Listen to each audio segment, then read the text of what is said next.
If you're anything like me, you have a massive backlog of games that never really get completed. Sure, you may occasionally get hooked on that one new title that you just can't put down, but the games being purchased far outweigh the games being completed. And if you were a child born in the 90s like me, you've been stockpiling a backlog for 25 plus years. I was looking over my collection and seeing what game I could knock out in a weekend, one I always had but never finished, and maybe make a video about it. I needed something that would have as much cultural impact as Cory in the House, so I knew it needed to be a licensed title. And with the recent passing of a true legend, Jeff Garcia, who voiced one of my favorite characters from the show, Brain Blast, only one game could fill this void, a game I got coming up on 23 years ago when it released in 2003, Jimmy Neutron Jet Fusion. So today let's take a look at this game and see how it plays. For those who don't follow Jimmy Neutron, it was an incredible 3D animated cartoon from the early 2000s. It's got a cool development history of starting as a demo film called The Adventures of Johnny Quasar, getting comedy legend and the chosen one himself, Steve Odekirk, involved in the production, before being greenlit as a Nickelodeon movie and then turning into a show. And let me just say, if you've never seen this series, it's hilarious. I watched it growing up and remember laughing so much, I went back to refamiliarize myself, and it holds up. The look of the show may feel a bit dated, but it's still super funny. The first episode is about their pants becoming sentient and taking over the world due to AI. So everyone has to fight the AI-powered pants in their underwear the whole episode. I can't think of anything more culturally insightful than that. We're only a few steps away from having AI sentient pants that will take over the world as is. But anyways, this game I'm playing, as I said, released in 2003 for the PS2 and Gamecube. There was also a GBA title, but that's totally different, so we're not going to talk about that. The game is based on the series' two-part special episode from Season 2 of the show. It's actually a part of a trilogy of games released at this time. One based on the original movie, one based on another series special, Attack of the Twonkies, and Jet Fusion falls right in between. The game opens up with Professor Calamitous, an evil mad scientist who has a grudge against Jimmy. He's known for not finishing anything, which he carries through the game even with his sentences sometimes. He's voiced by the incredible Tim Curry. Then we cut away to Jet Fusion on a movie set. He's basically the Jimmy Neutron universe equivalent to James Bond, who seems to get called off to a mission as he's acting. So he acts in movies as a spy, and is also a spy in real life. That's gotta be the best cover ever. Or the worst, I can't really tell. But enter Jimmy, as we see him demonstrating a hair growth invention with Cindy being covered head to toe in hair, screaming for him to fix it, only for Jimmy to make her bald. Miss Fowl, their teacher, tells Jimmy to go see the coach in the gym as he wants to talk to him while he's on recess, and she also reminds everyone to remember their book reports are due when they get back. This gives Jimmy a chance to wander around the school. As we enter the gym, we learn some basic movements like climbing, shimmying, and jumping. So if you haven't guessed it, yes, this is a 3D platformer. The movement of Jimmy feels alright. Generally I'd say it's decent, but every once in a while he can feel a bit stiff. But the bouncing on boards and things feels great, and he can do this dope front flip. Dang, Jimmy, get it. Goddard also has some moves, as we can use a shield by hitting Z as long as he has battery power, and the batteries to charge it are the most populated collectible in the game. Next to Purple Flurp, which is our health. 3 hits. That's all we get and we die. So you'll be thankful when you find some Flurp. Am I the only one who ever wondered what Flurp tasted like? I imagine grape soda. But what if it doesn't? What do you guys think it tastes like? This is important. Drop what you think Flurp tastes like in the comments. Goddard isn't done yet with his abilities, as he also has a self-destruct mode where we can control him with the D-pad. We can run around for about 3 seconds, or if we let go of the D-pad he explodes, and it annihilates enemies. For real though, I used it in like 1 level, otherwise I sort of forgot about it. Naturally, we need to gather some parts to create an invention before class comes back. Creating an invention and gathering parts is a reoccurring instance in every level. Invention parts are basically the jiggies of this game. We have to find and collect all the pieces. 1 set of pieces to craft a weapon for general use in the level, and then invention pieces to create a gadget to help us in a specific scenario in the level. After gathering these pieces, Jimmy can only use it at specific locations marked with the little circle thing on the ground. And I just gotta point this out real quick about the school. The enemies at the school consist of 2 characters, one from the series and one who is original to this game, Butch and Brick. The only reason why I'm bringing them up is because listen to their voices. This bomb's got your name on it, Neutron. Incredible. Anyways, back to the plot. Jimmy brings a book to life with the virtual world reproduction machine, which was not his assignment, but whatever. Naturally, something goes wrong, and rather than projecting a small image of what happens in the Jet Fusion book he put in it, it creates scenarios in the real world and changes Retroville into a bunch of Jet Fusion missions. Jimmy, being the only one to receive communications from Jet, who has been captured by Professor Calamitous, recruits him for his help. He tells us we need to collect idols to stop Calamitous' plans. The plot's silly and follows the movie loosely, though it's sort of doing its own thing, and it is a bit disappointing we don't have Carl Weezer in the title, or Jimmy's dad. Those two characters, aside from Sheen, crack me up. But we do have Sheen, so that's good. After we leave the school, we can't really go back, which is very unfortunate because, to be honest, it's probably my favorite level. Yeah, the tutorial level is my favorite. That isn't a sign of things to come at all. But anyways, now we can talk about the levels in some more details.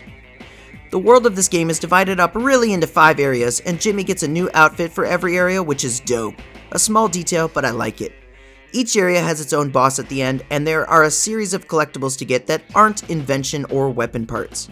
Nav chips unlock parts of the map. You know, I collected most of these as I went, but when I reached the end, I was greeted with a, "You need 50 nav chips to unlock this level." The very last level and boss fight. I was so irritated. I even had this thought on a random level when I wasn't going to grab one that, what if these are required and I need to come back? I'd have no idea where this is, so I grabbed it. And I was glad I did. I ultimately needed to collect 2 more at the very end. Thank goodness it wasn't a crazy amount. I didn't need another Jet Force Gemini tribal situation. I probably wouldn't have finished it otherwise. Well, who am I kidding? I probably would have. Other collectibles include white candy, which unlock images in the gallery. There are 100 in the game. And finally, the movie objects that can unlock bonus content. These are found by either destroying specific items in a level or defeating specific enemies. What's cool about these is they're usually themed like the level. Ultimately, only the nav chips are really important though, unless you're going for 100%, but screw that. The first area we have is the Asian village. Basically, ninjas invade the neighborhood, and we navigate through the town, defeating them, and small Ultra Lord action figures that jump on us and hold us down. There's a neat little segment that introduces us to Goddard upgrades, which are mini-games in a level. We race a guy as Goddard turns into a bike. There are several of these segments in each world where Goddard turns into something like a jet ski, or even flies around as himself. They're usually pretty fun. But I digress. This area in general is pretty okay, sort of wide open, roaming the streets. I felt like the game held my hand too much, as I'd be walking following the item trail it leaves for me, and also having signs with arrows confirming where to go. It was just a little too easy. But don't worry, the game does get harder. The boss at the end of the world is Ultra Ninja Lord, which is just Sheen.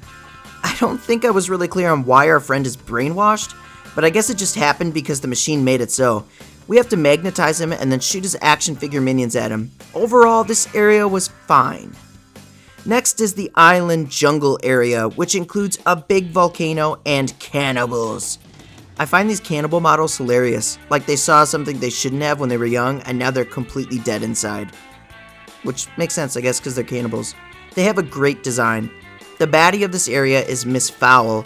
She's on fire, and we have to push her into a puddle to put it out. The entire area is colorful and introduces zip lines, woo! But it can be a bit slower paced when we need to wait for platforms to move around, but it isn't too bad overall. Then after that we have a pirate area, which includes an underwater segment in a submarine, which blows chunks, and is probably my second least favorite moment in the game. I'll get to the worst in a minute. The reason I didn't like this segment though is because in general the hitboxes can be a little jank in this game. Things I should avoid, I hit. And things I should grab, I miss. It gets frustrating, and this level's the first time it really affected me, as you have to avoid bombs, and the controls for the sub are pretty slippy slidey. But the first part of this world where we're jumping boat to boat is pretty fun. Even climbing up to the top, even though it's slower paced, I enjoyed it, navigating around these little seagulls. Just not the submarine. The area is led by a Leviathan that looks like Cindy. This boss fight was poo-poo garbage, and easily the worst one in the game. One slip up and you have to start it all over, and it just takes forever. You have to hop platform to platform and gum up some gears as her dog chases you. If you fall in the water, you die. But there's something worse. My least favorite level is the communication station level, which happens right after this. It's huge, and you have to do a lot of swinging on ropes and riding slow-moving platforms and elevators. It's just such a slow-paced level by comparison to everything else, and requires every weapon and skill we've learned along the way, which, by the way, all our weapons are unique and interesting. Pressing B does a basic shot, and hitting X does a secondary shot. Every weapon in the game does something different, but has 2 functions. There are a total of 5 weapons throughout the game. The Pulse Light Ray, which is the first weapon we get at the school, it shoots a basic shot, and then, by pressing a secondary option, you fire a widespread shot. A Magnetic Turner, the basic shot affects metal things, usually moving them, and then the secondary creates a magnetic orb that is great for taking out metal enemies. The Gutbuster Fan. The basic shot blows, which can be used to move things as you stand on them, or reflect things back at enemies. The secondary is just a more powerful burst of it. The Bubblegum Splatter. This is by far my favorite weapon. The basic shot shoots bubblegum and gums up anything it hits. It's useful for blocking lasers and stopping enemies and gears from moving. The secondary puts Jimmy in a T-pose and you get a bubble shield that you roll around in. It's super fast and great for navigating a level. And finally, the Neutron Duplicator. The basic shot is a Jimmy hologram that walks straight forward, and the secondary is one you can control for a bit. It draws the attention of enemies and lasers. But back to that communications level, I hate it. It's just way too slow-paced. Try running through an array of lasers as robots are shooting you. Yeah, it causes a lot of unnecessary deaths. I actually died at one point close to the end and got a game over and had to start back at the beginning of the level, and then when I got to the end, realized I needed an invention part that was at the very beginning, so I basically had to beat this level 3 times, and for that reason, I'm out. Then we follow up this level with an instance of riding Goddard as a rocket board.